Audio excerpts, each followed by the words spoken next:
بسم اللہ الرحمن الرحیم رب اشرح لی صدری ویسر لی امری واحلل عقدۃ من لسانی یفقہوا قولی رضیت باللہ ربا وبالاسلام دینا وبمحمد صلی اللہ علیہ وسلم نبیا ورسولا۔ اللہ اکبر اللہ اکبر اللہ اکبر، لبیک لبیک لبیک یا رسول اللہ صلی اللہ علیہ وسلم۔ الحمدللہ وحدہ والصلاة والسلام علی من لا نبی بعدہ وعلی آلہ واصحابہ الذین اوفوا عہدہ، اما بعد فاعوذ باللہ من الشیطان الرجیم۔ بسم اللہ الرحمن الرحیم۔ فاعتبروا یا اولی الابصار، صدق اللہ العظیم وصدق رسولہ النبی الکریم الامین۔ ان اللہ وملائکتہ یصلون علی النبی یا ایہا الذین آمنوا صلوا علیہ وسلموا تسلیما۔ الصلاۃ والسلام علیک یا سیدی یا رسول اللہ وعلی آلک واصحابک یا حبیب اللہ۔ الصلاۃ والسلام علیک یا سیدی یا خاتم النبیین وعلی آلک واصحابک یا اول النبیین و یا آخر النبیین۔ مولاي صل وسلم دائما ابدا علی حبیبک خیر الخلق کلہم، منزہ عن شریک فی محاسنہ فجوہر الحسن فیہ غیر منقاسم۔ محمد تاج رسل اللہ قاطبۃ، محمد صادق الاقوال والکلم، محمد ذکرہ روح لانفسنا، محمد شکرہ فرض علی الامم۔ رب صلی وسلم دائما ابدا علی حبیبک خیر الخلق کلہم۔ اللہ تبارک و تعالی جل جلالہ وعم نوالہ واتم برہانہ وعظم شانہ وجل ذکرہ وعز اسمہ کی حمد و ثنا، اور حضور سرور کائنات، مفخر موجودات، زینت بزم کائنات، دستگیر جہاں، غم گسار زماں، سید سروراں، حامی بے کساں، قائد المرسلین، خاتم النبیین، احمد مجتبیٰ، جناب محمد مصطفیٰ صلی اللہ علیہ وآلہ واصحابہ وبارک وسلم کے دربار گوہر بار میں ہدیہ درود و سلام عرض کرنے کے بعد، السلام علیکم ورحمۃ اللہ وبرکاتہ۔ رب ذوالجلال کے فضل اور توفیق سے آج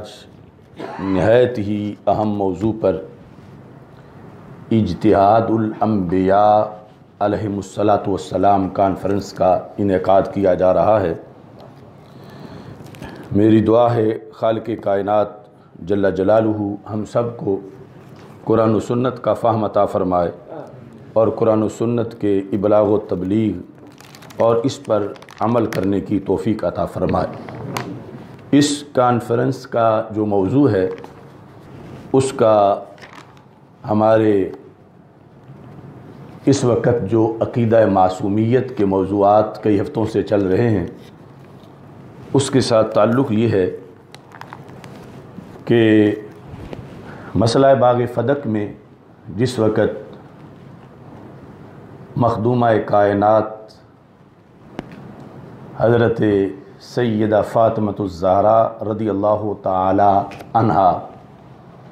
کے دعوے کے لحاظ سے جو انہوں نے باغ فدق کا دعویٰ فرمایا تھا، یہ ہم نے وضاحت کی۔ سیدنا پیر مہر علی شاہ صاحب رحمہ اللہ تعالی کی گفتگو کی، جب روافظ کی دلیل انہوں نے لکھی کہ وہ کہتے ہیں کہ سیدہ تو معصومہ تھیں تو وہ تو خطا کر ہی نہیں سکتی تھیں، تو دعویٰ کیا تو دعوے پر ہی حضرت صدیق اکبر رضی اللہ تعالیٰ عنہ کو چاہیے تھا کہ وہ باغ دے دیتے، کیونکہ وہ غیر معصوم تھے اور سیدہ معصومہ تھیں رضی اللہ تعالیٰ عنہ، کیونکہ وہ خطا کر نہیں سکتی تھی۔ تو اس کا جواب پیر صاحب نے جو دیا اس کا خلاصہ یہ بنتا ہے کہ انہوں نے کہا کہ وہ خطا کر سکتی تھیں، تو اس بنیاد پر ان کا قول پیغمبر صلی اللہ علیہ وسلم کی طرح نہیں تھا کہ حضرت ابوبکر صدیق رضی اللہ تعالیٰ عنہ پر لازم ہو جاتا کہ وہ فوراً مانتے، چونکہ روافض تو معصوم کو نبی سے بھی اوپر مانتے ہیں کہ ان سے خطا اجتہادی بھی نہیں ہو سکتی۔ تو یہ جو پیر صاحب نے جواب دیا تھا اس کی ہم نے وضاحت میں جو الفاظ بولے تھے، اور انہی الفاظ میں ہی اگرچہ یہ ذکر تھا کہ جب رسول اکرم صلی اللہ علیہ وسلم کی حدیث سنی تو سر تسلیم خم کر لیا، لیکن چونکہ یہ جملہ کاٹ کے صرف پہلے 2 جملے اچھالے گئے، تو یعنی جو خطا کی وہاں پر وضاحت تھی اس سے لوگوں کے ذہن ہٹائے گئے، جس میں یعنی خطا اجتہادی کی ہی وضاحت نہیں تھی بلکہ ساتھ خطا اجتہادی کی قسم کا بھی تعین تھا کہ وہ اجتہادی جو برقرار نہ رہی اور وہ اجتہادی جو فوراً زائل ہو گئی۔ اس پر گفتگو جب مزید آگے بڑھی تو ہمیں اس پر ہمارے پاس جو یہاں علماء و مشائخ تشریف لائے ان کے سامنے بھی یہ بات میں نے رکھی کہ اگر ہم اس چیز کو غلط قرار دے کر واپس لیں تو پھر ہمارے ہزاروں اکابر پر بھی یہ اعتراض لازم آئے گا، تو فوراً یہ بات شروع ہو جائے گی کہ یہ ان سے تم نے اس چیز کو غلطی سمجھ کے رجوع کروایا، تو پھر اپنے بزرگوں کا یا تو رجوع ثابت کرو یا پھر ان پر بھی وہی فتویٰ لگاؤ، معاذ اللہ توہین اور گستاخی والا۔ تو اس سلسلہ میں ایک عبارت میں نے اس وقت بھی پیش کی اور اپنی گفتگو میں بھی وَلَا تَقْرَبَا هَذِهِ الشَّجَرَةَ اس پر جو حضرت سید نعیم الدین مراد آبادی قدس سر العزیز کے الفاظ ہیں وہ پیش کیے کہ آپ نے فرمایا کہ حضرت آدم علیہ السلام کو خیال ہوا کہ لا تقربا کی نہی تنزیہی ہے، تحریمی نہیں، کیونکہ اگر وہ تحریمی سمجھتے تو ہرگز ایسا نہ کرتے کہ انبیاء معصوم ہوتے ہیں علیہم الصلاۃ والسلام۔ یہاں حضرت آدم علیہ السلام سے اجتہاد میں خطا ہوئی اور خطا اجتہادی معصیت نہیں ہوتی، یہ ہم نے پیش کیا کہ ظاہر ہے کہ یہاں اللہ تعالیٰ کے عظیم پیغمبر صلی اللہ علیہ وسلم کی طرف خطا اجتہادی کی نسبت کی گئی ہے، اور وہ بھی وقوع کی، کہ محض امکان کی نہیں، چونکہ وہ چیز واقع میں پائی گئی، گندم کا دانہ کھانا۔ تو اگر آج ہم یہ ایک ضابطہ قوم کو دیں کہ مخدومہ کائنات حضرت سیدہ فاطمۃ الزہرا رضی اللہ تعالی عنہا کی طرف خطا اجتہادی کی نسبت توہین ہے، تو پھر ہمارے اوپر یہ لازم آئے گا کہ تم سیدہ پاک رضی اللہ تعالی عنہا کو نبیوں سے اوپر مان رہے ہو، کیونکہ جو چیز حضرت آدم علیہ السلام کے لیے تمہارے سارے اکابر نے مانی ہوئی ہے، تم وہ چیز سیدہ پاک کے لیے نہیں مان رہے بلکہ اس چیز کی نسبت کو تم ان کی توہین بتا رہے ہو۔ تو پھر جو روافض کا عقیدہ ہے کہ وہ غیر انبیاء کو نبیوں سے بھی اوپر مانتے ہیں، تو وہ لازم آئے گا کہ تو یہ ایک قسم کا رفض ہوگا۔ اس بنیاد پر الفاظ بدلنے میں حرج نہیں ہے، جیسے ہم نے بدلے بھی، مگر ان کو توہین قرار دینا یا انہیں غلطی قرار دینا، یہ پھر سارے اکابر پر لوگوں کو زبان کھولنے کا موقع دینا ہے۔ کہ وہ ہزاروں ہمارے ائمہ ہیں جنہوں نے انبیاء کرام علیہ السلام کے لحاظ سے اجتہاد میں خطا کے وقوع کو ذکر کیا ہے، اور یہ ہم نے پہلے دن سے اس کا تعین کیا۔ جب پہلے دن یہ بات بیان کی تو یہ پیر سید مہر علی شاہ صاحب رحمۃ اللہ علیہ کی کتاب سے حوالہ دیا کہ انہوں نے کہا کہ تعبیر کے اندر اجتہاد، تعبیر میں خطا واقع ہو سکتی ہے، یعنی یہ مطلقاً نہیں بلکہ کئی بار، یعنی آپ ہمارے گفتگو سے اس کو سن سکتے ہیں۔ سیدہ طیبہ طاہرہ رضی اللہ تعالی عنہا، ان کے معاملہ میں خطا کا جو مطلب ہے نقص نہیں، عیب نہیں، کمی نہیں، بلکہ اجر و ثواب، وہ ہم اہل سنت کے اصول میں لکھا ہے۔ تو پھر سیدہ طیبہ رضی اللہ تعالی عنہا کے لحاظ سے وقوع خطا ساتھ اس شرط کے کہ بدون البقاء، اس پر پھر بقا بھی نہیں، نہ نقص، نہ عیب، نہ کمی، نہ جرم، نہ قصور، نہ خطا کاری، بلکہ ایک ایسا عمل کہ جس پر رسول پاک صلی اللہ علیہ وسلم نے اجر و ثواب کا اعلان کیا ہے۔ شمس الہدایہ فی اثبات حیات المسیح، صفحہ نمبر 57، پیر صاحب لکھتے ہیں نبوت کے بارے میں، سارے عبارت سامنے رکھ کے اس کو دیکھیں، اور تعبیر میں اگرچہ وقوع خطا ممکن ہے، وقوع خطا نبوت کی بات جہاں ہو رہی ہے، اور تعبیر میں اگرچہ وقوع خطا ممکن ہے مگر بقا علی الخطا نبی کی عصمت کو باطل کرتا ہے، وقوع باطل نہیں کرتا، بقا علی الخطا، مگر بقا علی الخطا نبی کی عصمت کو باطل کرتا ہے کہ ہوں نبی اور خطا پر باقی رہے، یہ نہیں ہو سکتا، نبی تو معصوم ہوتا۔ وقوع خطا ساتھ اس شرط کے کہ بدون البقا، اس پر پھر بقا بھی نہیں، نہ نقص، نہ عیب، نہ کمی، نہ جرم، نہ قصور، نہ خطا کاری، بلکہ ایک ایسا عمل کہ جس پر رسول پاک صلی اللہ علیہ وسلم نے اجر و ثواب کا اعلان کیا ہے۔ کئی بار یہ بتایا کہ ساتھ یعنی مخصوص شرطوں میں، ایک تو انبیاء کو اس اجتہادی خطا پر برقرار نہیں رکھا جاتا، یعنی فوراً مطلع کر دیا جاتا ہے، اور دوسرا وہ خطا جو ہے وہ اللہ کا جو حکم ہے وحی اس کو پہنچانے میں نہیں ہوتی، وہ ان امور کے لحاظ سے ہے جہاں وحی نازل نہیں ہوئی، یا پھر وحی کی کوئی تعبیر کے اندر دو جدا جدا چیزیں، جس طرح یہاں ولا تقربا کے اندر دو تھی چیزیں کہ نہی تنزیہی ہے یا تحریمی ہے، اس بنیاد پر یعنی مشروط طریقے سے انبیاء کرام علیہ السلام سے اجتہادی خطا کا جو وقوع ہے، یہ جب بحث چل رہی تھی تو اس پر پھر اگلے مرحلے کے اندر دو اعتراض اٹھائے گئے، وہ بالخصوص ہمارے شاہ صاحب کی طرف سے، تو آپ پہلے یہ ان کا کلپ سماعت کریں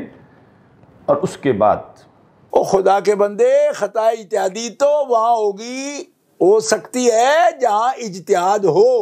اللہ، تو کیا انبیاء کرام امور شریعت میں، احکام شریعت میں اجتہاد کرتے ہیں؟ یعنی کچھ ہوش سے بات کرو۔ انبیاء کرام تو اللہ کے اذن کے بغیر ایک قول نہیں کرتے۔ جی ہاں،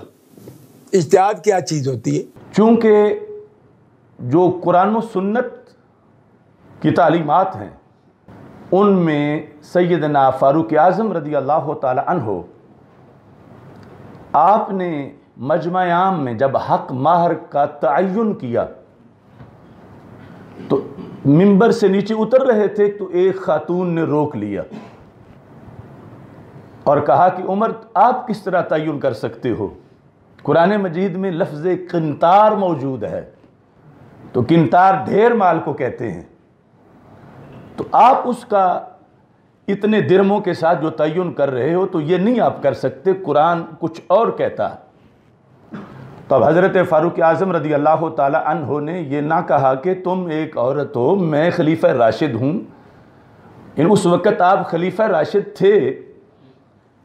اور پھر یہ کہ میرے بارے میں ہے کہ اگر رسول پاک صلی اللہ علیہ وسلم نے فرمایا اگر میرے بعد کوئی نبی بن سکتا ہوتا تو عمر فاروق نبی ہوتے، اور میں امت کا محدث اور صاحب الہام ہوں، تم کون ہوتی ہو مجھے ٹوکنے والی؟ تو ایسا ہرگز نہیں۔ آپ دوبارہ ممبر پہ چڑھے، جتنی سیڑھی اترے تھے، فرمایا کہ اصابت المرأة واخطا الرجل، مرد سے غلطی ہو گئی ہے، عورت نے مسئلہ صحیح بتا دیا ہے۔ تو اس بنیاد پر یہ کوئی توہین نہیں بزرگوں کی کہ ان کی توجہ اگر کسی بات کی طرف نہیں ہو سکی تو ان کی توجہ کرانا، کہ یہ تو پورا ہمارا 14 صدیوں کا دین ہے،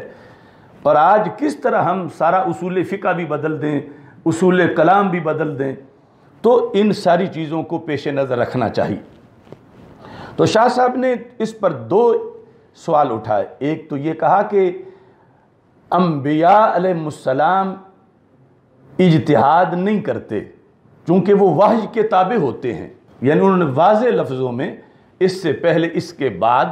کہ جو حوالہ پیش کیا جا رہا تھا سید نعیم الدین مراد آبادی کا، دوسرا انہوں نے یہ اعتراض اٹھایا کہ یہ تو معاملہ تھا جنت کا، اور اب بات ہے دنیا کی۔ تو جنت میں اجتہاد کا ہونا اور بات ہے، دنیا میں اجتہاد کا ہونا اور بات۔ حالانکہ یہ اصول کی کسی کتاب میں نہیں لکھا ہوا کہ اس مسئلے میں بھی دنیا اور جنت میں فرق ہے، بہرحال یہ چیز بھی ان کی طرف سے آئی۔ تو اس بنیاد پر ہم قرآن و سنت سے اس چیز کی وضاحت کرنا چاہتے ہیں، چونکہ بہت سے دیگر بھی موضوعات ہیں جن پر ہمیں ابھی بہت سے حقائق سامنے لانا ہے۔ تو اجتہاد انبیاء علیہ السلام اہل سنت و جماعت کا عقیدہ ہے کہ انبیاء کرام علیہ السلام نے اجتہاد فرمایا، یعنی جن امور میں وحی نہیں نازل ہوئی تھی ان کے اندر اجتہاد کیا، یا پھر ایک ہی لفظ کے کئی معنی کے اندر اجتہاد کیا۔ اس سلسلہ میں قرآن مجید برہان رشید کی جو آیت کریمہ میں نے آپ کے سامنے پڑھی، فَاعْتَبِرُوا یا اُولِي الْأَبْصَارِ، اس کے اندر فَاعْتَبِرُوا کا جو امر ہے، اعتبر، اعتبرا، اعتبروا، فاعتبروا، اس کا جو خطاب ہے جب قرآن اترا تو اس کا خطاب رسول پاک صلی اللہ علیہ وسلم کو بھی تھا اور صحابہ کو بھی تھا، یعنی اے رسول اکرم صلی اللہ علیہ وسلم آپ بھی اجتہاد کرو اور صحابہ آپ بھی کرو، یعنی جتنا دین پڑھ لیا ہے اس کے لحاظ سے جتنا قرآن اتر چکا ہے، جس طرح کہ رسول اکرم صلی اللہ علیہ وسلم نے صحابہ کو ٹریننگ بھی دی اجتہاد کی، اور وہ درجنوں نہیں سینکڑوں مثالیں اس پر پیش کی جا سکتی ہیں۔ تقویم الادلہ فی اصول الفقہ، امام ابو زید عبید اللہ بن عمر دبوسی حنفی 420 ہجری جن کی تاریخ وفات ہے، یعنی اتنے پرانے امام 1000 سال جن کو ہو چکا ہے۔ تقویم الادلہ فی اصول الفقہ، یہ اصول فقہ کے اندر ان کی کتاب فقہ حنفی کے اندر کہ اس کے قواعد اور ضوابط کیا ہیں، انہوں نے یہاں پر بحث کی انبیاء کرام علیہ السلام کے اجتہاد کے بارے میں۔ تو 250 صفحے پر یہ کہتے ہیں فَاعْتَبِرُوا يَا أُولِي الْأَبْصَارِ، جو سورہ حشر کی آیت نمبر 2 ہے، من غیر تفصیل بین الامت والنبی صلی اللہ علیہ وسلم، کہ اس میں خطاب نہ صرف امت کو ہے، نہ صرف رسول پاک صلی اللہ علیہ وسلم کو ہے، بلکہ یہ خطاب رسول پاک صلی اللہ علیہ وسلم کو بھی ہے اور امت کو بھی ہے۔ ظاہر ہے کہ سرکار کے اجتہاد جیسا تو کوئی کر نہیں سکتا، لیکن امت کو بھی، اور امت میں جو صحابہ اور اہل بیت رضی اللہ تعالیٰ عنہم ہیں ان کے اجتہاد کا مقام بھی بڑا بلند ہے، اور پھر بعد کے جو ائمہ ہیں پوری امت کو یہ حکم ہے۔ تو یہاں سے پتہ چلا کہ قرآن میں ذکر ہے اجتہاد انبیاء علیہ السلام کا، کہ یعنی یہاں رسول پاک صلی اللہ علیہ وسلم کو حکم تھا رب ذوالجلال کی طرف سے، تو اجتہاد انبیاء علیہ السلام کا انکار نہیں کیا جا سکتا، اور اس پر یعنی ہزارہا حوالہ جات جو ہیں وہ پیش کیے جا سکتے ہیں۔ تو یہاں پر بطور مثال مسلم شریف سے ایک حدیث شریف اور پھر اس پر امام نووی کا جو حاشیہ ہے، شرح ہے جو مسلم شریف کی، یہ جلد نمبر 1 میں یہ جو پرانا چھاپا ہے صفحہ نمبر 128 پر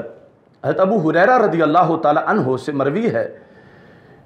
کہ نبی اکرم صلی اللہ علیہ وسلم نے یہ ارشاد فرمایا، لولا ان اشق علی المؤمنین، اگر میں مسلمانوں پر مشقت محسوس نہ کرتا، اور دوسری حدیث ہے علی امتی، اپنی امت پر میں مشقت محسوس نہ کرتا، لأمرتہم بالسواک عند کل صلاۃ، تو میں ہر نماز کے وقت ان پر مسواک کو لازم کر دیتا۔ دوسری حدیث میں یہ ہے کہ لفرضت علیہم السواک کما فرضت علیہم الصلاۃ، کہ میں ان پر مسواک بھی یوں فرض کرتا جیسے میں نے نماز فرض کی ہے۔ یعنی اس لیول پر حکم تھا حقیقت میں میرے نزدیک، اگر مشقت کا خطرہ نہ ہوتا تو یعنی ایک تو یہ ہے کہ رسول پاک صلی اللہ علیہ وسلم نے امت کو جو احکام دیے تو کتنے شفقت کے ترازو میں تول کے دیے ہیں، حالانکہ یہ کوئی دیکھیں تو اتنا کوئی مشقت والا کیا کام ہے مسواک کرنا، لیکن فرض ہو جانے کے بعد اس کا ترک کہ بندہ سفر میں ہو مسواک پاس نہ ہو تو پھر ترک فرض پر عذاب ہوتا ہے۔ تو رسول پاک صلی اللہ علیہ وسلم کو یہ برداشت نہیں تھا کہ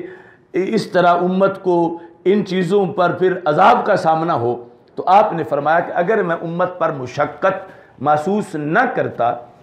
تو میں حکم دیتا کہ ہر نماز پڑھنے سے پہلے مسواک کرو، لیکن مشقت تھی، اس وجہ سے میں نے نماز کا حکم تو امت کو دے دیا ہے، مسواک والا حکم میں نے نہیں دیا۔ اب اس کی شرح میں امام نووی لکھتے ہیں، یعنی مسواک کی فضیلت بیان کر دی، الصلاۃ بسواک خیر من 70 صلاۃ بغیر سواک، کہ وہ نماز جو مسواک کے ساتھ پڑھی جائے، مسواک کر کے، ان 70 نمازوں سے افضل ہے جو بغیر مسواک کے پڑھی گئیں، لیکن فرض نہیں کیا، مستحب بتا دیا، سنت ہونا اس کا باعث ثواب ہونا۔ تو اس مقام پر امام نووی نے کہا وفیہ دلیل علی جواز الاجتہاد للنبی صلی اللہ علیہ وسلم فیما لم یرد فیہ نص من اللہ تعالی، اس سے کہتے ہیں اس میں دلیل ہے اس چیز کی کہ جس کام میں اللہ کی طرف سے نص نہ آئی ہو، اللہ کا حکم، اس میں رسول پاک صلی اللہ علیہ وسلم کے لیے جائز تھا اجتہاد کرنا، تو آپ نے اپنے اجتہاد سے مسواک والی فرضیت جو ہے اس کے لحاظ سے یعنی یہ ذکر کر دیا کہ میں اسے فرض نہیں کر رہا مشقت کی وجہ سے، اگر مشقت نہ ہوتی امت پر تو میں فرض کر دیتا۔ اس کے بعد کہتے ہیں وَهَذَا مَذْهَبُ أَكْثَرِ الْفُقَهَاءِ وَأَصْحَابِ الْأُصُولِ وَهُوَ الصَّحِيحُ الْمُخْتَارُ، یہ انبیاء کرام علیہ السلام کا اجتہاد کرنا اور خود رسول پاک صلی اللہ علیہ وسلم کا اجتہاد عملاً فرمانا، یہ اکثر فقہا کا بھی مذہب ہے، اور جو اصولیین ہیں، اصول فقہ، اصول کلام اور اصول تفسیر کے ماہرین جو ہیں وہ بھی ان کا بھی مذہب ہے، وَهُوَ الصَّحِيحُ الْمُخْتَارُ، اور یہی صحیح اور مختار مذہب ہے، جو کہ شاہ صاحب مختار مذہب کا بھی پوچھ رہے تھے، حالانکہ جہاں وہ مختار کی بات کر رہے ہیں وہاں کوئی اور مختار ہے ہی نہیں، نہ پیش کر سکتے ہیں وہ، یعنی جہاں کہہ رہے تھے کہ آپ تو اقوال پیش کر رہے ہیں،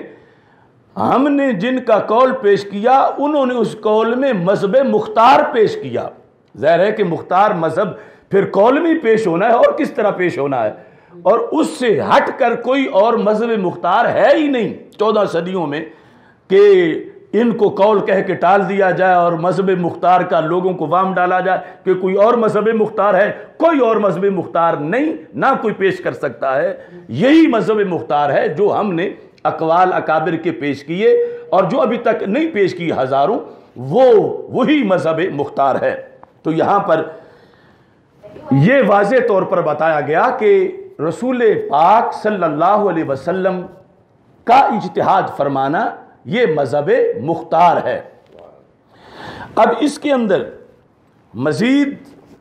وضاحت جو ہے، چونکہ ابھی ڈائریکٹ بات چل رہی ہے رسول اکرم صلی اللہ علیہ وسلم کے اجتہاد کی، تو ہمارے پاس درس نظامی میں جو کتابیں پڑھائی جاتی ہیں ان میں اصول فقہ کے لحاظ سے جو سب سے بڑی اتھارٹی ہے وہ توضیح تلویح ہے. آج تو یعنی اس کا توضیح تلویح کا اتنا سا ایک خلاصہ باقی رہ گیا ہے نصاب میں، کہاں یہ اور کہاں یہ. تو بندہ ناچیز نے بکی شریف میں 2 سال یہ علامہ امام عطا محمد بندیالوی رحمۃ اللہ علیہ کے پاس پڑھی. یعنی 2 سال ہمارا یہ سبق مسلسل جاری رہا، اور اس میں اس وقت یہ سارے نوٹس لگائے تھے یہ مکمل، اور ایسے ہی یعنی پچھلی سائیڈ کے صفحات بھی نئے لگا کے اس پہ نوٹ لگائے. تو یہ جو توضیح تلویح ہے یہاں یعنی 3 کتابوں کا یہ مجموعہ ہے کہ پہلے ایک جو ہے وہ متن ہے، پھر اس متن کے اوپر پھر شرح ہے، پھر اس شرح کے اوپر شرح ہے، تنقیح پر توضیح، توضیح پر پھر تلویح. تو یہ کتاب اس کے اندر یہ صفحہ نمبر جو 606 ہے، اس میں اجتہاد انبیاء علیہ السلام کی بحث موجود ہے. اور اجتہاد انبیاء علیہ السلام کی بحث کے اندر انہوں نے فَفَهَّمْنَاهَا سلیمان، حضرت سلیمان علیہ السلام کے اجتہاد کا ذکر کیا. یہ بھی تفصیلاً میں بتاؤں گا آگے کہ وہ کیا واقعہ تھا، کیا داؤد علیہ السلام کا اجتہاد تھا اور کیا سلیمان علیہ السلام کا اجتہاد تھا. تو یہ متن میں ہے، یعنی تنقیح کے اندر ہے، پھر اس کی شرح توضیح میں، پھر اس کی شرح تلویح میں. یعنی یہ تفصیلاً انہوں نے اس اجتہاد کو ذکر کیا. اور اسی کے اندر لولا کتاب من اللہ سابقہ، یہ ایک اجتہاد ہے صحابہ کرام رضی اللہ تعالی عنہم کا، اس کے لحاظ سے آیت میں تذکرہ موجود ہے. تو یہاں توضیح تلویح کا جو مقام ہے اس کی وضاحت یہ جو نیا چھاپا ہے توضیح تلویح کا، التوضیح فی حل غوامد التنقیح، اس کے اندر جو ہے وہ صفحہ نمبر 531 ہے. یہاں یہ صرف توضیح ہے، ساتھ یعنی تنقیح کے اوپر توضیح ہے، تلویح ساتھ نہیں ہے.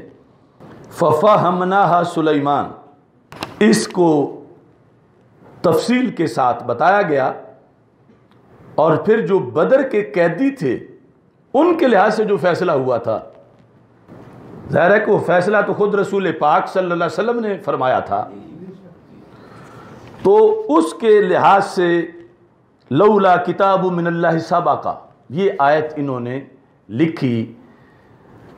اب اس میں یہ بات پھر کہ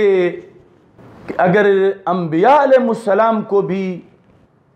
اجتہاد میں یعنی پہلے جب ثابت ہوا کہ اجتہاد تو ہوتا ہے،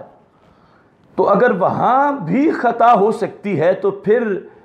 یہ کس طرح لوگوں پر ان کی بات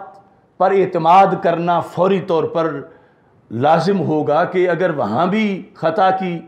نوبت آتی ہے. تو اس کا جواب حضرت مجدد الفسانی شیخ احمد سرہندی فاروقی رحمۃ اللہ علیہ نے اپنے مکتوبات شریف میں دیا، اور تفصیل کے ساتھ اس جواب کو دیگر ائمہ نے بھی اپنی اپنی کتابوں میں لکھا. یہ نور الخلائق دفتر دوم حصہ ششم مکتوبات امام ربانی رحمہ اللہ تعالی، اس چھاپے کے مطابق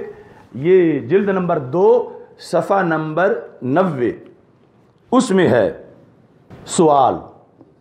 یعنی یہ ان بزرگوں کی بصیرت ہے کہ کبھی ان باتوں کی بھی ضرورت پڑے گی۔ سوال: چون در احکام اجتہادیہ احتمال خطارہ گنجائش شد، وثوق در جمیع احکام شرعیہ کے ازاں سرور صلی اللہ علیہ وسلم منقول است علیہ وعلی آلہ الصلاۃ والسلام چگونہ نمودہ آیت کہ جب رسول پاک صلی اللہ علیہ وسلم کے لیے اجتہاد ثابت ہوا کہ آپ نے بھی اجتہاد فرمایا، اور احکام اجتہادیہ میں احتمال خطارہ گنجائش شد کہ خطا کی گنجائش مانی گئی احکام اجتہادیہ میں، وحی بیان کرنے میں نہیں، وحی پہنچانے میں نہیں، احکام اجتہادیہ جو ہیں ان کے اندر خطا کی گنجائش مانی گئی۔ اب یہ لوگ ہیں جنہوں نے ہمیں ادب پڑھایا ہے اور انہوں نے ساتھ دین بھی سکھایا ہے، تو یہ بات بے ادبی نہیں ہے جو مجدد صاحب لکھ رہے ہیں۔ جب رسول پاک صلی اللہ علیہ وسلم کی بے ادبی نہیں ہے تو سیدہ فاطمہ رضی اللہ تعالی عنہا کی بے ادبی کا کہنا یہ اپنے اکابر کی تشریحات کو کس قدر پس پشت ڈالنا ہے، اور جو رفض کا ماحول ہے معاشرے کے اندر اس سے مرعوب ہونا ہے۔ میں کسی پر یہ الزام نہیں لگا رہا کہ وہ رافضی ہو گیا ہے، لیکن میں یہ کہتا ہوں مثلا ہم بیٹھے ہیں اے سی کے اندر، اگر باہر شدید دھوپ ہو تو ہمیں اتنی ٹھنڈک محسوس نہیں ہوگی جتنی اب محسوس ہو رہی ہے، یعنی باہر کے موسم کا بڑا فرق ہے کہ بندہ نہیں بدلا، بندہ وہی ہے، وہی اس کا مزاج ہے، لیکن جب باہر دھوپ سخت ہو تو پھر اندر اے سی بھی کام کرنا چھوڑ دیتے ہیں، بندے کو گرمی لگتی ہے، اور باہر اگر موسم ٹھنڈا ہو تو پھر اے سی کی وجہ سے بھی ٹھنڈک محسوس ہوتی ہے، بندہ تو وہی ہوتا ہے۔ تو اب باہر موسم میں رافضیت تیز ہو گئی ہے، اور پھر بالخصوص باہر سے مراد بیرون ملک جو ہے وہاں مزید تیز ہو گئی ہے، تو اس کی وجہ سے حالات بدلتے جا رہے ہیں، نظریات بدلتے جا رہے ہیں۔ یعنی یہ طاہر القادری نے اسی باغ فدق میں چند سال پہلے اجتہاد مانا تھا، اور آج وہ بھی منکر ہوا کہ اجتہاد نہیں ہوا، بس صرف سوال تھا، ایک کوئی اجتہاد نہیں تھا۔ تو اس طرح اور بھی کئی حضرات کل اجتہاد ہی مانتے رہے، اور آج یعنی اجتہاد میں کی نفی کرنے کے لیے سیدہ پاک رضی اللہ تعالی عنہا کے اجتہاد کی نفی کے لیے انبیاء کے اجتہاد کا بھی انکار کر دیا، تاکہ جہاں سے دلیل آئے گی وہ کہ رفض ثابت کر رہے ہیں کہ تم اوپر والوں کے لیے نبیوں سے اوپر لے جا رہے ہو، تو ہم کہیں گے نبی تو اجتہاد کرتا ہی نہیں ہے۔ اب یہ باتیں پیر مرید آپس میں بیٹھ کے کر سکتے ہیں، یہ باتیں شاگرد استاد آپس میں حجرے میں بیٹھ کے کر لیں، یہ کتابوں میں جو ہے 14 صدیوں میں یہ کون ڈیلیٹ کرے گا یہاں سے، اور کرنا جائز بھی نہیں۔ تو آج ہم اگر کسی کے روب میں مرعوب ہو کر یہ باتیں یوں ہی ریکارڈ پر آگے جانے دیں تو مجدد صاحب بھی کل ہمارے کان کھینچیں گے کہ تم اس وقت زندہ تھے اور ہماری تحقیقات پر پانی پھیرا جا رہا تھا، تو کیوں نہ تم بولے۔ تو اس بنیاد پر صرف ایک مجدد الفسانی نہیں، یہاں تو ہزارہا امام ہیں جنہوں نے یہ وضاحت کی ہوئی ہے اور پہلے یہ سوال کر کے جواب دیے ہوئے ہیں۔ تو یہاں پر سوال میں مجدد صاحب نے لکھا کہ جب رسول پاک صلی اللہ علیہ وسلم بھی اجتہاد فرماتے تھے اور اجتہادی احکام کے اندر خطا کی گنجائش تھی، تو پھر فرماتے ہیں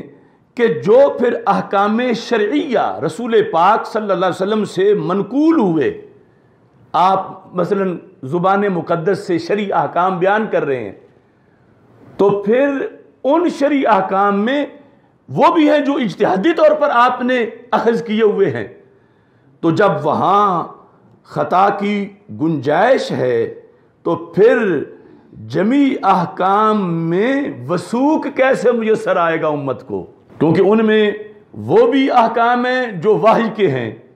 وہ بھی ہیں جو اجتہاد سے سرکار دو عالم صلی اللہ علیہ وسلم نے خود بیان فرمائے ہیں،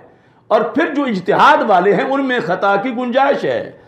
تو جب کہ ماننا ہے 100% اس طرح کہ امت نے کوئی گنجائش اب خطا کی نہیں، یعنی وثوق تو تب بھی آئے گا امت کو کہ جو ہم سن رہے ہیں وہ 100% جو ہے وہ سیکا بات ہے، اس میں خطا کی کوئی گنجائش نہیں ہے. تو پھر یہ وثوق کیسے آئے گا امت کو اگر اجتہادی مسائل کے اندر جو رسول پاک صلی اللہ علیہ وسلم کے اجتہادی احکام ہیں وہاں اگر خطا کی گنجائش مانی جائے گی تو پھر امت کو وثوق کیسے آئے گا؟ یہ ہے سوال. جواب: احکام اجتہادیہ در ثانی الحال احکام منزلہ سماوی گشتاست، زیرا کہ برخطا مقرر داشتن انبیاء را جائز نیست علی نبینا وعلیہم الصلوات والتسلیمات. یہ ہے ہمارے بزرگ، یعنی جواب میں فرمایا کہ امت کو سننے والوں کو اس میں وثوق آئے گا، شک و شبہ کی کوئی گنجائش نہیں. کیوں؟ فرماتے ہیں کہ جو احکام اجتہادیہ ہیں در ثانی حال، یعنی جب اجتہاد ہوا اس سے اگلے وقت میں رب ذوالجلال کی طرف سے جب وحی نہیں آئی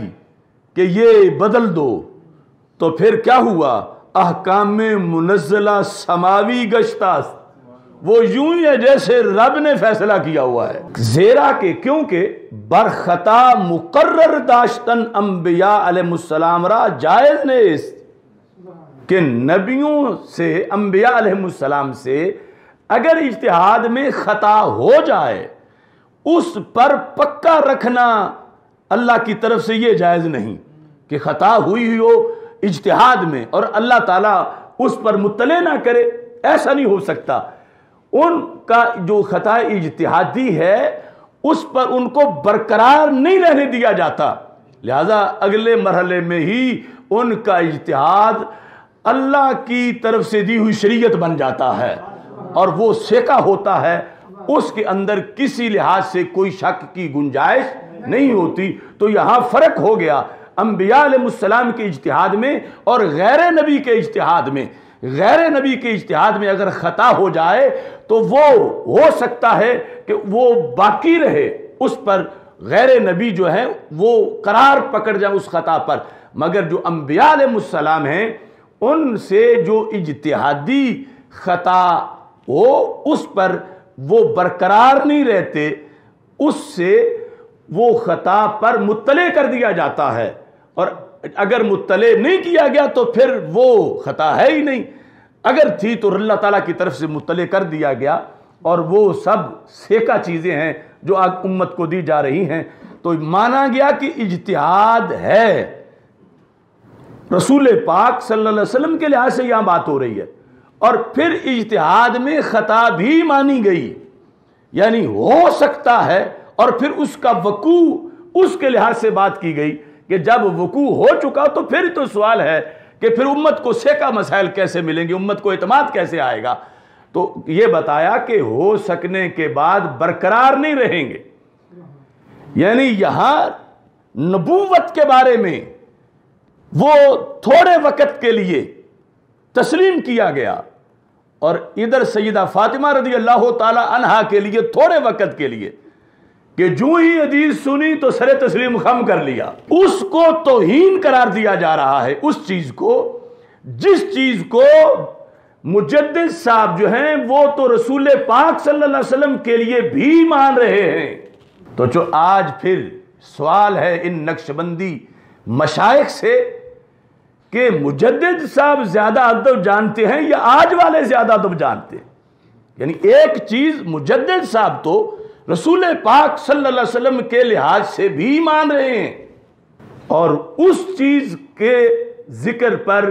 یہ لوگ اس صف میں شریک ہو رہے ہیں کہ جو اس کو توہین اور گستاخی قرار دے رہے ہیں۔ باقی مطلقاً یہ بزرگ ہیں سب اہل سنت کے، تو سب کو ان کی حیا ہونی چاہیے کہ یہ لکھ گئے، اور ایک یہ مکتوبات شریف ایک انسائکلوپیڈیا ہے احکام شریعت کا، تو اس کو پس پشت نہیں ڈالنا چاہیے کسی کے روب پر آ کر، چونکہ یہ وہ لوگ ہیں جنہوں نے کل قیامت کے دن ہماری دستگیری کرنی ہے۔ اگر آج کسی سیاسی وزیر، کسی پی ٹی آئی یا نون لیگ یا کسی بھی پارٹی کی وجہ سے ان سے انحراف کیا جائے تو یہ طریقت سے انحراف ہو جائے گا جو ان کی دی ہوئی طریقت ہے۔ تو اس بنیاد پر یہ میں نے مکتوبات شریف کی عبارت تفصیل کے لیے اس سے مکتوبات شریف سے پیش کی۔ اب اس کے اندر خصوصی طور پر جو بحث ہے ہمارے اکابرین کی، ائمہ کی، اس کی تھوڑی سی وضاحت۔ نور الانوار یہ ہماری درسی کتاب ہے، تو نور الانوار کے اندر صفحہ نمبر 247 اس پر وقد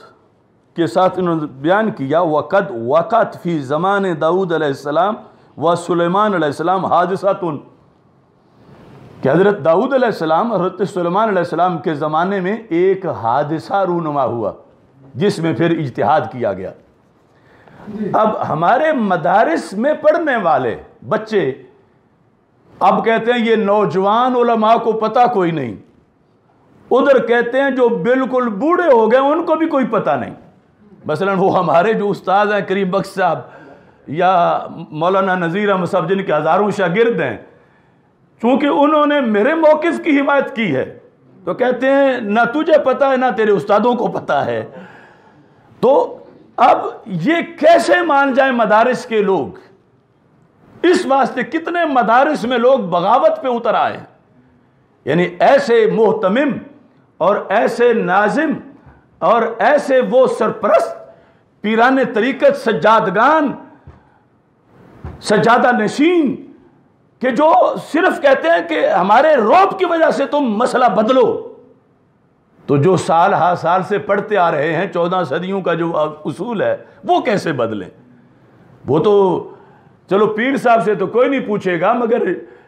پھٹی کے سامنے بیٹھے شاگرد تو استاد سے پوچھیں گے کہ کتاب میں یہ پڑھاتے ہو اور خطاب میں وہ کچھ کرتے ہو، یہ خطاب اور کتاب میں ڈیفرنس کیوں ہے؟ کتاب میں یہ پڑھاتے ہو اور محراب میں وہ بیان کرتے ہو، یہ ڈیفرنس کیوں ہے؟ نصاب میں یہ ہے اور عالی جناب کے نزدیک یہ ہے، ایسا کیوں ہے؟ اب یہ تو سوال کی اجازت سب کو دی جاتی ہے۔ تو قرآن مجید برہان رشید کے اندر یہ رب ذوالجلال کا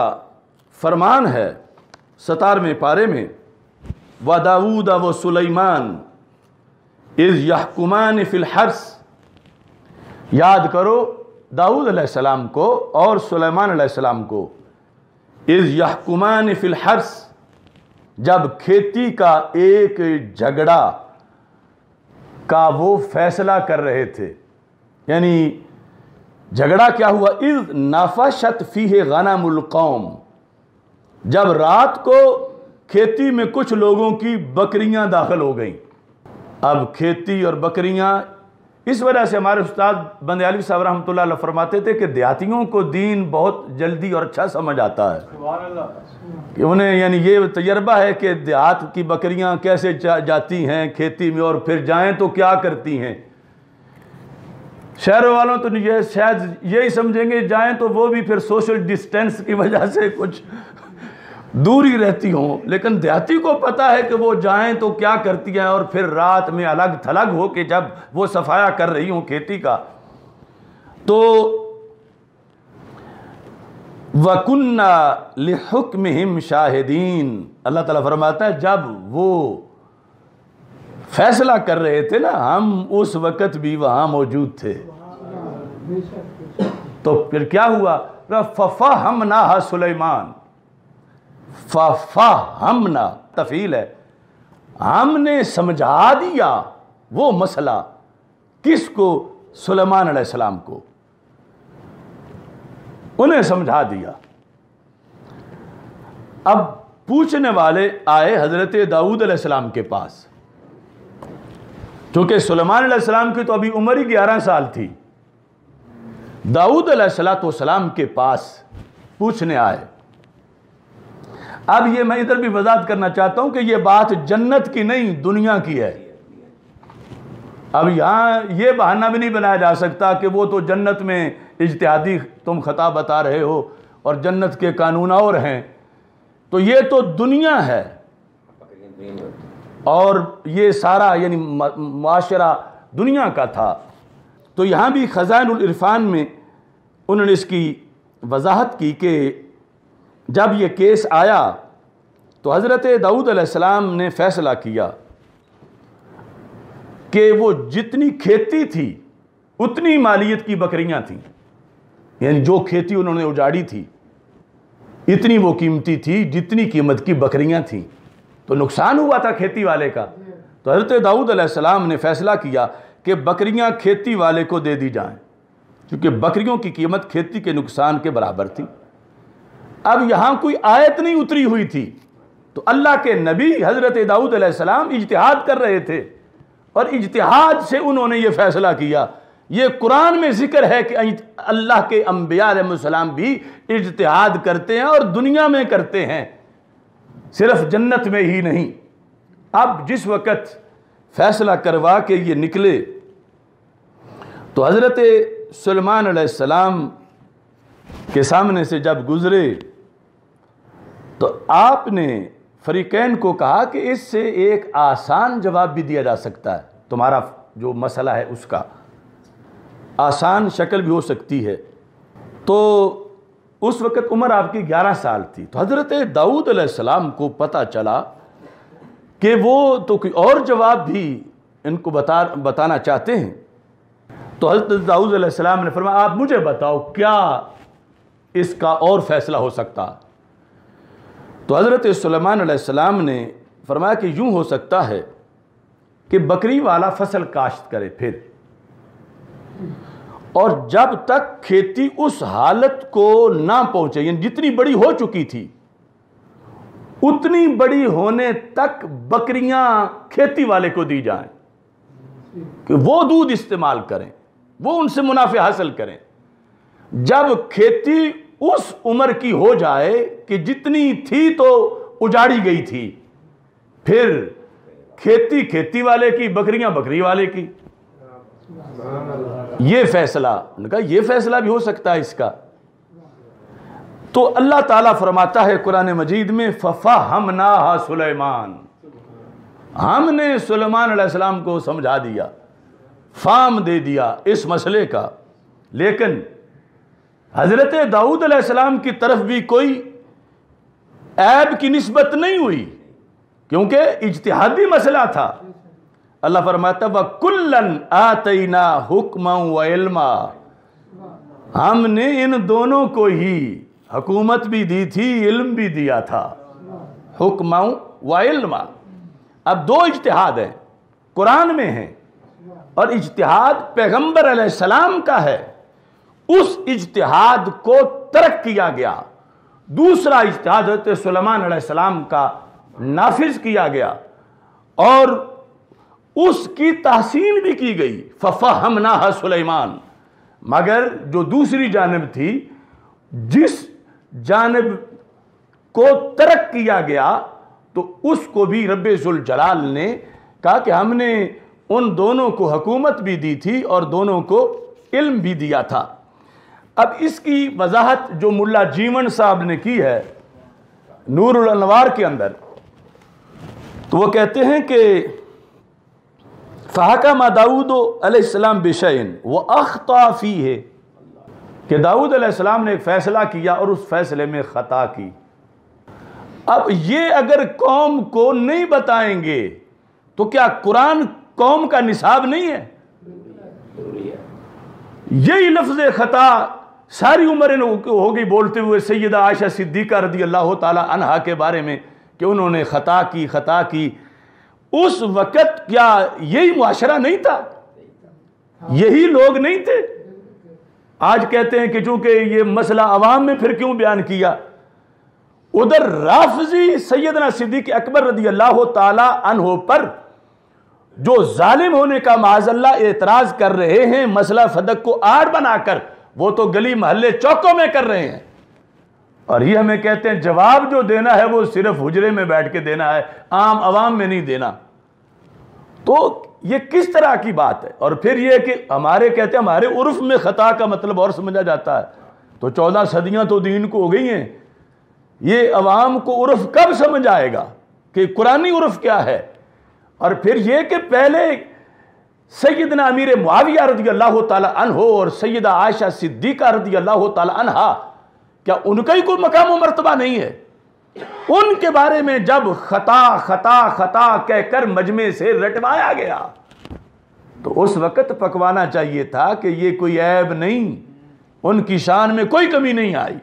خطا پر ہونے کے باوجود حضرت علی رضی اللہ تعالیٰ عنہ حق پر تھے، مگر وہ حق باطل کے مقابلے میں نہیں تھا، وہ خطا اجتہادی کے مقابلے میں تھا. لہذا شان برقرار رہی سیدہ عائشہ صدیقہ رضی اللہ تعالی عنہا کی، اور شان برقرار رہی حضرت امیر معاویہ رضی اللہ تعالی عنہ کی.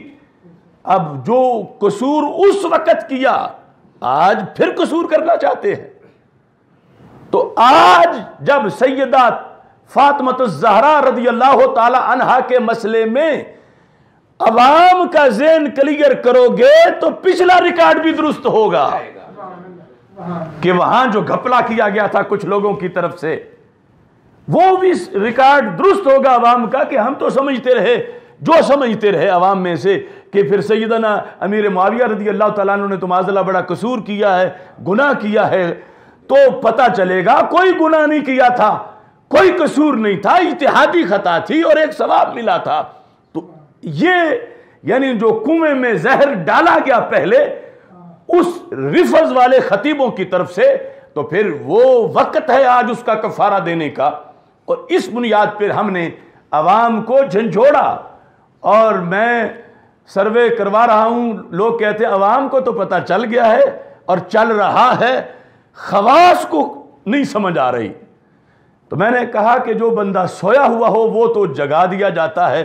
اور جو ہو جاگتا مگر اس نے آنکھیں بند کی یمڑا بنا ہوا ہو تو وہ پھر جگانا مشکل ہوتا ہے. تو یہ ہے صورتحال کہ یہاں پر انہوں نے کہا کہ اخطا فیہ، خطا کی. اور یہ کوئی توہین نہیں ہمارے بزرگ کر رہے کہ نبی ایک عظیم پیغمبر صلی اللہ علیہ وسلم کی طرف خطا کی نسبت کہتے ہیں بے شیء آخر واصاب فیہ، حاکمہ کے ساتھ تعلق ہے کہ حضرت سلیمان علیہ السلام نے ایک دوسرا فیصلہ کیا اور وہ درست فرمایا. تو اللہ تعالیٰ نے اس کی حکایت کرتے ہوئے قرآن میں کہا فَفَهَمْنَاهَا سلیمان. ہا کا مرجع ہے فتویٰ، فَفَهَمْنَا تِلْكَ الْفَتْوَى سلیمان، کہ ہم نے سلیمان علیہ السلام کو یہ سمجھا دیا. اب اس کی بہت خوبصورت جو وضاحت کی ہے تو وہ روضۃ الناظر و جنت المناظر یا جنت المناظر دونوں جو نام ہے اس کا تیسری جلد، اس کے اندر اس کی وضاحت کی گئی. اور یہاں اور بھی بہت سے امور کو انہوں نے ڈسکس کیا. کہتے ہیں کہ رب ذوالجلال نے آج جو کہتے ہیں نا یہ کہہ دو کہ دونوں طرف ہی صحیح تھے، یہ ایک نیا اصول فقہ آ رہا ہے. اجتہاد کے وقت ابتداءً دونوں طرف ہی صحیح ہوتے ہیں. یہ جو عظیم لوگ ہیں ابتدائے اجتہاد میں پروسیس کے اندر، لیکن نتیجہ اور انتہا جو ہے وہاں پر دونوں کو ہی صحیح کہنا یہ معتزلہ کا مذہب ہے. اس پر درجنوں حوالے میں دے سکتا ہوں، اسی روضۃ الناظر میں لکھا ہے، دیگر جگہوں پہ لکھا ہے. تو آج یہ معتزلہ کے مذہب کی تلقین کرنا چاہتے ہیں، تو پھر سیدہ عائشہ صدیقہ رضی اللہ تعالی عنہا کے معاملے میں پھر یہ کیوں نہیں بولا گیا کہ دونوں طرف ہی صحیح ہیں؟ دونوں طرف صحیح ہونے کو رد کیا ائمہ نے کہ ایک چیز کے ساتھ دو صفتیں کیسی ہو سکتی ہیں کہ وہ ظلمت بھی ہو نور بھی ہو، وہ دن بھی ہو وہی رات بھی ہو، وہی درست بھی ہو وہی صحیح بھی ہو۔ تو اس بنیاد پر انہوں نے کہا دونوں طرف جو ایک حکم ہے، چونکہ ایک کا فیصلہ ایک ہے دوسرے کا دوسرا ہے، اب ان دونوں کو صحیح کہنے کا مطلب یہ ہے کہ رات اور دن کو ایک کہا جا رہا ہے، اس بنیاد پر درست ایک ہے۔ فَلَوِ اسْتَوَيَا فِي إِصَابَةِ الْحُكْمِ لَمْ يَكُنْ لِتَخْصِيصِ سُلَيْمَانَ بِالْفَامِ مَعْنَى، یہ کہتے ہیں کہ اگر دونوں ہی حکم میں درست ہیں تو پھر کہتے ہیں جو اللہ تعالیٰ فرماتا ہے فَفَهَمْنَهَا سُلَيْمَانَ، اس تخصیص کا کوئی مطلب ہی نہیں رہ جائے گا اگر دونوں ہی درست ہیں، نتیجے میں خطا کسی کی نہیں۔ دیکھو نا، اب وہ انبیاء علیہ السلام ان کے لحاظ سے اگر پڑھا ہوتا یا بتایا ہوتا یا توجہ کی ہوتی تو پھر مسئلہ ہی کوئی نہیں تھا۔ یعنی آج اس پہ اڑے ہوئے ہیں کہ حضرت صدیق اکبر رضی اللہ تعالی عنہ کی طرف بھی نہیں مان سکتے، اور ادھر پھر سیدہ پاک رضی اللہ تعالی عنہا کے لحاظ سے بھی نہیں مان سکتے، یعنی ادھر پھر پورا دین جاتا ہے اور ادھر جو ہے وہ کچھ رشتہ داریاں ناراض ہوتی ہیں، کچھ مفادات جاتے ہیں، کیونکہ سیدہ پاک تو خود راضی نہیں کہ انہیں نبیوں سے اونچا کیا جائے، یعنی اونچا بتایا جائے، کیونکہ انہیں کوئی رسول پاک صلی اللہ علیہ وسلم پر اگر ترجیح دے تو وہ کتنا ناراض ہوں گی کہ اس بندے کو شرم نہیں آئی کہ یہ میری شان ہے کہ مجھے میرے ابا جی پر بھی بلند بتا رہے۔ تو اس بنیاد پر ہم جس موقف پر ہیں وہ سیدہ پاک کا موقف ہے، اور اس بنیاد پہ یہ کتاب بحر العلوم اس پہ لکھا ہے کہ اہل بیت اطہار علیہم الرضوان کا اپنا موقف یہ تھا، ان کا عقیدہ تھا کہ ہم سے اجتہاد میں خطا ہو سکتی ہے، یہ ان کا اپنا عقیدہ تھا۔ تو ہم تو اہل بیت کا عقیدہ بتا رہے ہیں جس پر وہ راضی تھے۔ تو اب یہاں پر یہ کہتے ہیں کہ یہ کہنا پڑے گا کہ ایک طرف خطا ہے اور دوسری طرف درست ہے، لیکن کسی کے خلاف نہیں بولنا، یہ کہنا یہ خلاف نہیں ہے، کسی کی طرف عیب کی نسبت نہیں کرنی۔ کیوں؟ اللہ تعالیٰ نے آیت میں سمجھا دیا، کہتے ہیں فَإِنَّ اللَّهَ تَعَالَى مَادَحَ كُلًّا مِّنْهُمَا، رب نے دونوں ذاتوں کی تعریف کی، حضرت سلیمان علیہ السلام کی بھی، حضرت داؤد علیہ السلام کی بھی، وَأَثْنَى عَلَيْهِ بِقَوْلِهِ وَكُلًّا آتَيْنَا حُكْمًا وَعِلْمًا، یعنی یہ بتا دیا کہ مت سوچ کو میلا کرنا حضرت داؤد علیہ السلام کے لحاظ سے کہ ان میں کوئی نقص ہے معاذ اللہ، کوئی عیب ہے، نہیں، یہ اجتہادی خطا ہے، اور قرآن واضح کر رہا ہے یہ عیب نہیں ہوتا، یہ جو اجتہادی خطا کر جائے اس کی بھی تعریف کرو۔ وَكُلًّا آتَيْنَا حُكْمًا وَعِلْمًا، ابن قدامہ نے یہاں روضۃ الناظر میں یہ لکھا مَادَحَ كُلًّا مِّنْهُمَا وَأَثْنَى عَلَيْهِ، اللہ نے ثنا کی۔ تو ہم اس جھنڈے کو پکڑ کے کھڑے ہیں جو عرش سے اترا ہے، یعنی اللہ کے قرآن کا جو موقف ہے وہ پیش کر رہے ہیں، اور اگر یہ توہین ہے تو پھر معاذ اللہ قرآن کوئی توہین سکھا رہا ہے، پڑھا رہا ہے۔ قرآن جس موقف کو واضح کر رہا ہے، اب اگر ہم لوگوں کے ڈر سے اس پہ چپ کر جائیں تو پھر یہ ہوا کہ اللہ کے ڈر سے بڑا لوگوں کا ڈر ہے معاذ اللہ۔ تو قرآن تو یہ کہتا ہے رب سے ڈرو، اللہ کے ڈر کے مقابلے میں کسی کے ڈر کو ذہن میں نہ رکھو۔ یہ اس وقت مرحلہ ہے جس میں ہم اللہ تعالیٰ کے فضل سے استقامت سے موجود ہیں، اور دعا استقامت کی اس میں بہت ضروری ہے۔ یہ اصل میں نے یہ بات واضح کی تھی جو شان اہل بیت رضی اللہ تعالیٰ عنہ سیمینار کیا تھا، کہ یہ جو الزام ہے نا کہ فلاں بندہ اہل بیت سے پورا پیار نہیں کرتا، فلاں بندہ اہل بیت سے بغض رکھتا ہے، فلاں بندہ اہل بیت کے معاملے میں کنجوس ہے، یعنی کچھ تو واقعی ایسے ہیں جس طرح خوارج نواسب ہیں، لیکن ایک سچا بندہ جو ہے اس پر جب یہ الزام لگے، اور مجدد صاحب نے کہا ہر سنی پہ لگتا ہے، وہاں پر مکتوب ہے، اور یہ اعلیٰ حضرت نے فتاوی رضویہ میں لکھا ہے کہ جب روافض کا رد کرو تو وہ کہتے ہیں تم اہل سنت ہی نہیں، تم ناسبی ہو، جو بار بار دہرایا جا رہا ہے۔ تو مجدد صاحب نے مکتوبات شریف میں لکھا کہ تم ان لوگوں سے محب اہل بیت کی ڈگری لینے کا خیال ہی دل سے نکال دو کہ وہ مان جائیں کہ تم بھی محب اہل بیت ہو، وہ نہیں مانیں گے۔ کب تک؟ جب تک تم ان کی طرح جہنمی نہیں بن جاؤ گے۔ جب ان کے عقیدے پہ آ جاؤ گے پھر وہ کہیں گے ہاں اب تم محب اہل بیت۔ تو یہ دوڑ لگی ہوئی ہے۔ کیوں لگی ہوئی ہے؟ کہ کچھ لوگ ذہنی طور پر اتنے مرعوب ہیں، جن کو ہم نے یہ نام دیا ہوا ہے، داتا صاحب کے نام پہ سواریاں بٹھا کے گامے شاہ اتارتے ہیں۔ یہ بعد والے لوگوں کی بات نہیں جو ان کے ساتھ جا بیٹھے، پہلوں کی بات ہے کہ وہ اتنے مرعوب ہیں کہ وہ گھر بیٹھے ہوئے بچوں کو، اولادوں کی بھی کہتے ہیں محبت اہل بیت دیکھنی ہو تو گامے شاہ جا کے دیکھو۔ کیا وہ علم نکالتے ہیں، کیا وہ جشن غدیر مناتے ہیں، کیا وہ ماتم کرتے ہیں، کیا ان کی آنکھوں میں آنسو ہوتے ہیں، کیا شان وہ بیان کرتے ہیں سیدہ زہرا پاک رضی اللہ تعالیٰ عنہ کی، یعنی وہ شان جو قرآن سے تصادم ہے، وہ شان جو شریعت سے بغاوت ہے، وہ گھڑ گھڑ کے جو ذاکر اور جہلا بتاتے ہیں، یہ کہتے ہیں ہمارے مولویوں کو تو یہ نہیں آتی، کیونکہ ہمارے مولوی تو قرآن و سنت کے تابع ہیں، اور ان کے جو ہے وہ یکڑ مار رہے ہیں شیطانی وسوسوں اور اس وجہ سے۔ اب یہ کہتے ہیں دیکھو معیار تو ہے وہ ہے محبت اہل بیت۔ اب یہ جو احساس سے کم تری آیا ان میں جو اصل تھے، آ گیا نقلی لوگوں کی طرف دیکھ کر، وائے ناکامی متائے کارواں جاتا رہا، کارواں کے دل سے احساس یہاں جاتا رہا۔ وہ تو تھے ہی نقلی، انہیں دیکھ کے اصلیوں کی راہ ٹپکنے لگی کہ ہم بھی ان کی طرح کپڑے پہنیں، ہم بھی یہ دوڑے پڑیں، ہم بھی اس طرح کا نقیب بلائیں، ہم بھی اس طرح کا خطیب بلائیں۔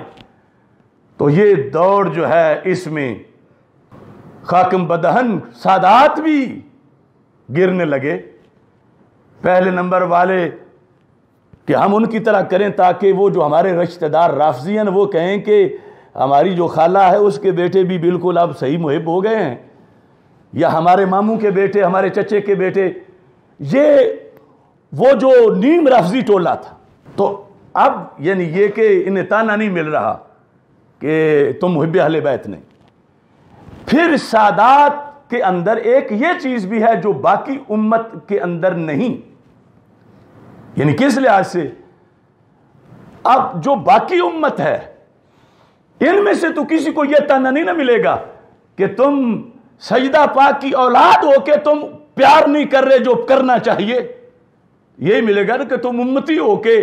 تم کنجوس ہو، تم بخیل ہو اس محبت میں۔ تو جب سیدوں کو یہ تانا ملے، سنی سیدوں کو، اور تانا روافض اور نیم روافض کی طرف ملے، تو پھر بڑے ہی کھرے سید ہیں جو بچ کے ڈٹ کے کھڑے رہے ہیں کہ ہمیں منظور ہے تم ہمیں نہ مانو محب، ہم تمہاری ڈگری کے محتاج نہیں، ہمیں دربار رسالت کی ڈگری کافی ہے۔ یہاں آ کر کچھ لوگ پھر ڈگمگاتے ہیں کہ ہماری محبت اہل بیت تب مانی جائے گی جب ہم ان کو مطمئن کریں جو نیم رافضی رشتہ دار ہمیں کوس رہے ہیں۔ تو اس طرح کر کے جو ہے وہ ایک چین چلی ہوئی ہے۔ مجدد صاحب نے کہا یہ بات ہی نکال دو ذہن سے، یہ جو بزرگ ہیں انہوں نے بڑی ریسرچ کر کے بیماریوں کا کھوج لگا کے بتایا ہے کہ یہ ذہن میں نہ رکھو کہ یہ ہمیں محب سمجھیں، وہ نہیں سمجھیں گے اس وقت تک جب تک جہنمی نہیں بنا لیں گے۔ تو ادھر دیکھو ہی نہیں کہ وہ ہمیں کیا کہتے ہیں، وہ بے شک ہمیں کہیں ناسبی کہیں خارجی کہیں جو کہیں وہ کہتے رہیں، چونکہ ہمارے پیپر جو نمبر لگانے ہیں تو انہوں نے نہیں لگانے، اللہ اور اللہ کے رسول علیہ السلام نے وہ نمبر دینے۔ تو یہ لگی ہوئی ہے ایک کہ کوئی سمجھتا ہے کہ اگر آج میں نہیں بولتا، حالانکہ جہاں وجہ بولنے کی تھی وہاں بولا کوئی نہیں، آج اگر میں نہیں بولتا تو سمجھا جائے گا کہ یہ پھر شاید سید سچا نہیں. یہ یعنی اس چیز کو نہا خانہ دل میں بٹھائے ہوئے ہیں اور ایک نئی بدعت اجاگر کی جا رہی ہے کہ ہمارا جو رشتہ ہے، ہمارا جو تعلق ہے سیدہ زہرا پاک رضی اللہ تعالی عنہا سے، اس تعلق کو کوئی چیلنج کر سکتا ہے؟ پوری امت ان کے سامنے جھکی ہے، ان کے نالین سے لگنے والے غبار کے سامنے. کیوں؟ کہ وہ ہمارے رسول پاک صلی اللہ علیہ وسلم کے جگر کا ٹکڑا ہے. ہم کوئی اجنبی ہیں؟ ہمارے رسول علیہ السلام کی شہزادی ہیں. آج ہمیں کیا تصور دیا جا رہا ہے؟ شریعت میں محبت جو مانگی گئی ہے ان کی، وہ اس رشتے پر مانگی گئی ہے. تو آج اس رشتے کا بھی کوئی لحاظ ہی نہیں کیا جا رہا، اس بیس پر کہ چونکہ سیدوں کی یہ بات ہے. میں کہتا ہوں وہ امتی کتنا بے غیرت ہوگا کہ جس کو اپنے رسول علیہ السلام کی شہزادی کی عزت کا خیال ہی کوئی نہیں. وہ امتی کس چیز کا ہے؟ اس نے کلمہ کس چیز کا پڑھا ہے؟ اور یہ بھی فیصلہ کیا تھا مجدد دین و ملت امام اہل سنت حضرت امام احمد رضا بریلوی رحمۃ اللہ علیہ نے المعتمد کے اندر. آج جس فیصلے کو لوگ بھول رہے ہیں وہ اگلے موضوع میں ہم بیان کریں گے کہ ان سے محبت شریعت نے اس لیے نہیں مانگی لوگوں سے جو وہ بہ رہے ہیں. نسبت اولاد کی ہونا ان کی ذات کی طرف کہ کوئی ان کی اولاد پاک سے ہے، بہت بڑا اعزاز ہے جو نفلوں سے فرضوں سے بندے کو نہیں مل سکتا. لیکن شریعت نے جو محبت لازم کی اس میں نسبت یہ لیس حب الصحابۃ لذواتہم ولا حب اہل البیت لانفسہم بل حبہم جمیعا لوصلاتہم برسول اللہ صلی اللہ علیہ وسلم. یہ ہے فکر رضا، یہ ہے امام احمد رضا. یہ ان کی عبارت ہے المستند کے اندر. فرمایا ہم صحابہ و اہل بیت علیہم رضوان دونوں سے پیار ان کی ذاتوں کی وجہ سے نہیں کرتے لذواتہم، بلکہ ہم تو ان کی نسبت کی وجہ سے کرتے ہیں. کہ ایک طرف دیکھیں تو آل رسول علیہ السلام، دوسری طرف اصحاب رسول علیہ السلام، تو سرکار کی نسبت نے عظمت دے دی ہے. اور یہ محبت جو ہے وہ شریعت کے اندر ہم پہ لازم کی گئی اور اس پر پیرا دینا، کلمے پہ پیرا دینا ہے. اب یہاں فَإِن قِيلَ فَكَيْفَ يَجُوزُ أَن يُنْسَبَ الْخَطَأُ إِلَى داؤد وَهُوَ نَبِيٌّ. یہ اعتراض، اگر کہا جائے کہ خطا کی نسبت حضرت داؤد علیہ السلام کی طرف کرنا یہ جائز کیسے ہے؟ وہ تو نبی ہیں. یعنی آج والی باتیں سب فیصلے پہلے لکھے ہوئے ہیں. یہ ان قیلہ سے پورا اعتراض پہلے کر کے کہ اگر کہا جائے کیف یجوز ان ینسب الخطأ الی داؤد وہو نبی، وہ تو اللہ کے نبی ہیں اور تم کہہ رہے انہوں نے خطا کی، یہ کیسے جائز ہے؟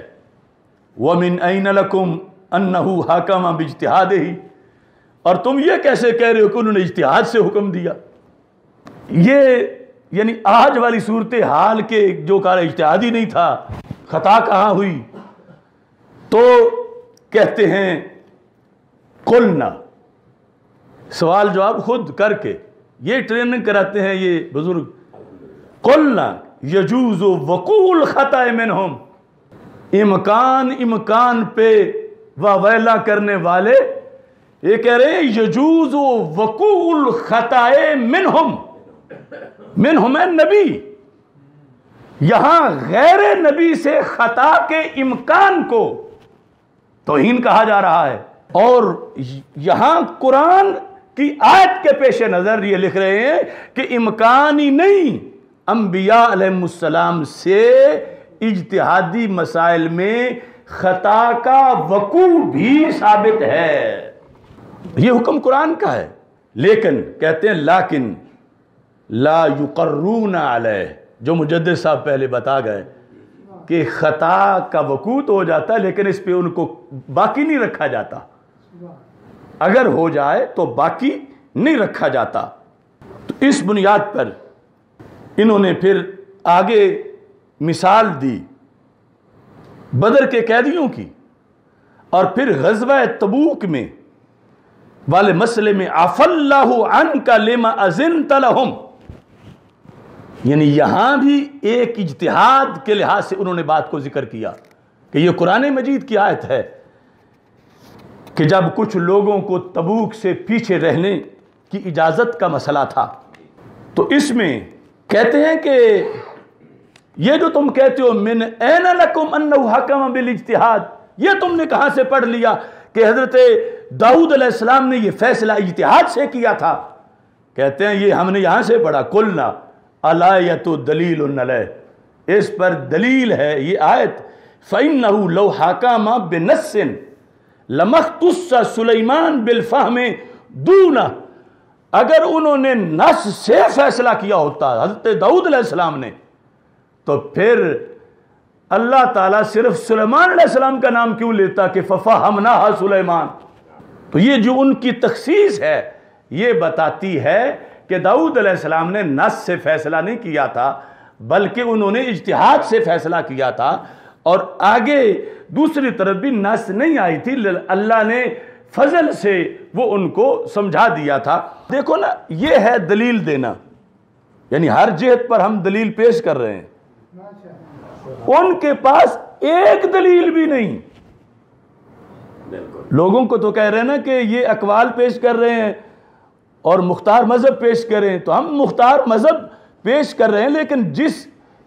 بزرگ نے اپنی کتاب میں مختار مذہب لکھا ہے تو وہ تو ان کا قول ہی ہوگا۔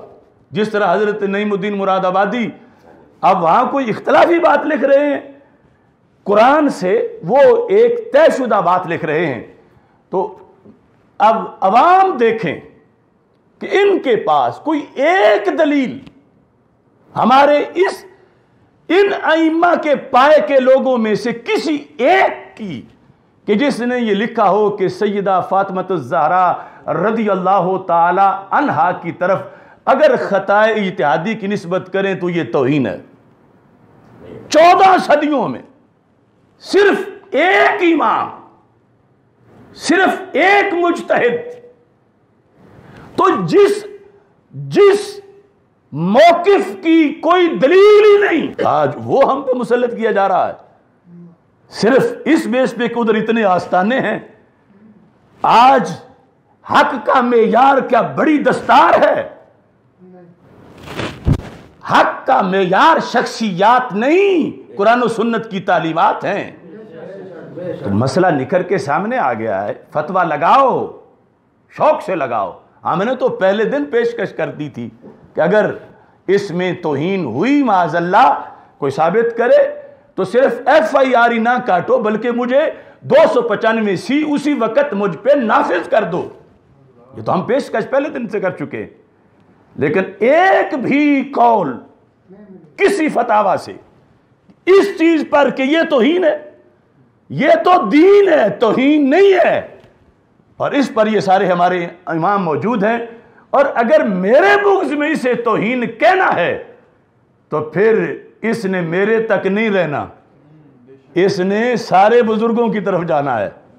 تو میرا تو کوئی مسئلہ نہیں، لیکن جب لوگ پوچھیں گے کہ جس بیس پہ جلالی سے رجوع کروایا تھا وہ تو اس امام نے بھی لکھا ہے، اس نے بھی لکھا ہے، اس نے بھی لکھا ہے، بلکہ اس سے زیادہ بڑھ کے انہوں نے تو نبیوں کا لکھا ہے، اس نے تو غیر نبی کی طرف نسبت کی، اور تم یہ کہہ رہے ہو۔ لہذا ان سارے بزرگوں کی توبہ ثابت کرو، اگر نہیں کرتے تو پھر انہیں بھی وہی لفظ بولو گستاخ کے۔ تو یہ کون سا دروازہ کھولنا چاہتے ہیں اہل سنت و جماعت کے اندر؟ اس بنیاد پر سونا جنگل رات اندھیری چھائی بدلی کالی ہے، سونے والوں جاگتے رہنا چوروں کی رکھوالی ہے، آنکھ سے کاجل صاف چرا لیں یا وہ چور بلا کے ہیں،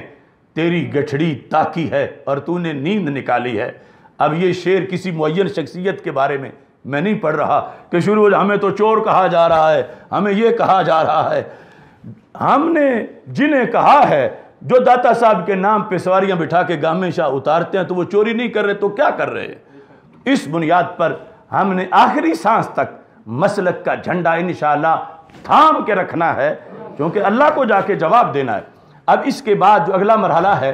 اس میں ہم انشاءاللہ بدعت الرسول صلی اللہ علیہ وسلم کانفرنس کریں گے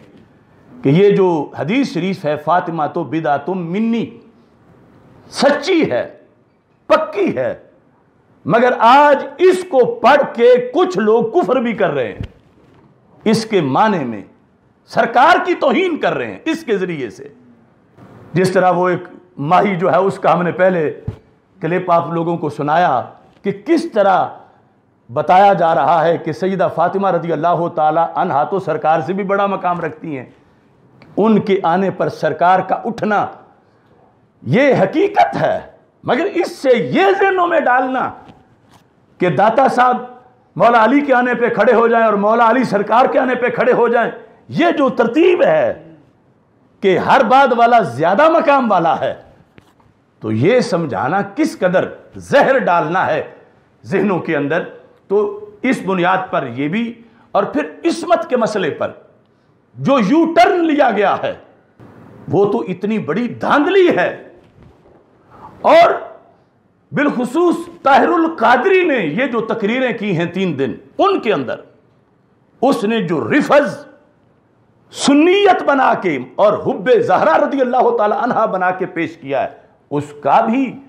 آپریشن بہت ضروری ہے، ورنہ کتنے لوگ ہیں جو اس ذریعے سے معاذ اللہ گمراہ ہو جائیں گے۔ تو اللہ تعالیٰ کے فضل و کرم سے یہ سلسلہ جاری رہے گا۔ وآخر دعوایا ان الحمد للہ رب العالمین۔